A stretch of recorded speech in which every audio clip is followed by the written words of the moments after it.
All right, Craig Beggins here, your fearless leader at Century 21 Beggins Enterprises. I can't say I'm fearless, but I'm pretty damn close. All right, Jonathan asked me a question. Craig, what drives you crazy? It drives me crazy when I come up with an idea and I think it's really good and you guys don't. That sounds kind of silly.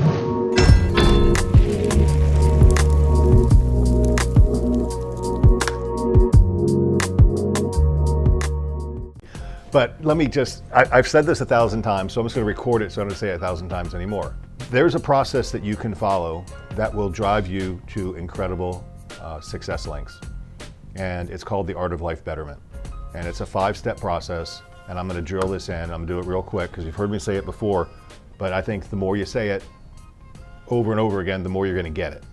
So we've got a line that we use. We say we're reintroducing sales to the real estate business. And I'm sorry if I sound like Mike Ferry, but when a seller pays us $20,000, $30,000 to sell their home, they expect a salesperson to show up. So we better act like one. So the first thing a salesperson does, a real professional salesperson, is they know their strengths. So the Myers-Briggs personality profiling, the DISC system, is what professional salespeople use because professional salespeople need to make the customer feel comfortable. And the best way to make the customer feel comfortable is to, number one, know your behavioral pattern, and number two, to identify theirs. And then guess what? You need to modify yours to go along with them. And there's a whole class on that Jeff does that's just fantastic, but that's step one of the Art of Life Betterment, is understanding your personality profile and learning the traits of your customer. Okay, step one. Step two, and this is the one that just drives me crazy. It's hard, it's scary, it's difficult, it's exciting, it's all that. It's called the primary aim.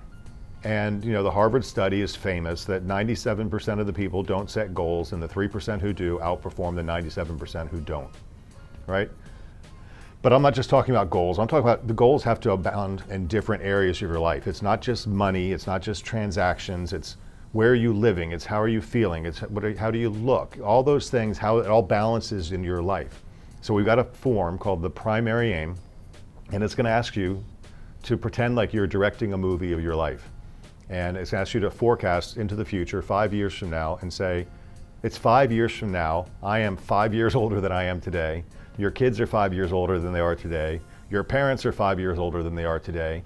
If you're designing this dreamful life, what does your life look like 5 years from now?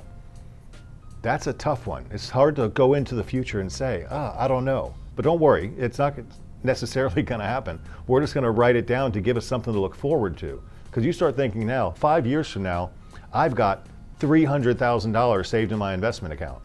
Well, that's possible. If you started now, we could probably come up with a plan to have $300,000 in your retirement account 5 years from now. But if you wait 5 years to think about it, you're not going to be there. So it's kind of cool to think that you can start now thinking about then. And then we could talk about the law of intentions and all that. But when you set intentions and they tend to manifest. What you set in your mind tends to manifest. So I want you to think, just play the game with me for a little bit. We give out his homework all the time and nobody ever does it. But if you'd actually spend the time, that'd be really cool. So spiritually, how are you 5 years from now? Physically, how are you 5 years from now? Financially, how are you 5 years from now? What does your house look like 5 years from now? Who are you in a relationship? Who's your primary relationship with 5 years from now?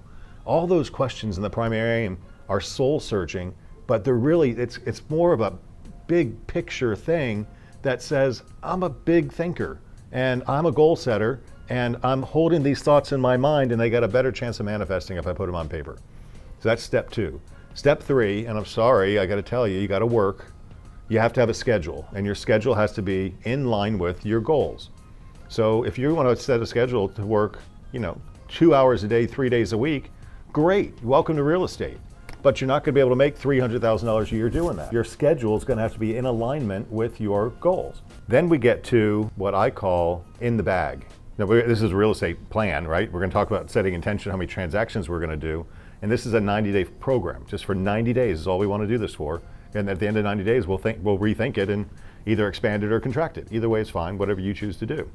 But the in the bag is recognizing how many listings you have and basically creating a plan to get them sold in the next 90 days, which your seller would appreciate, and how many pending contracts you have scheduled to close in the next 90 days.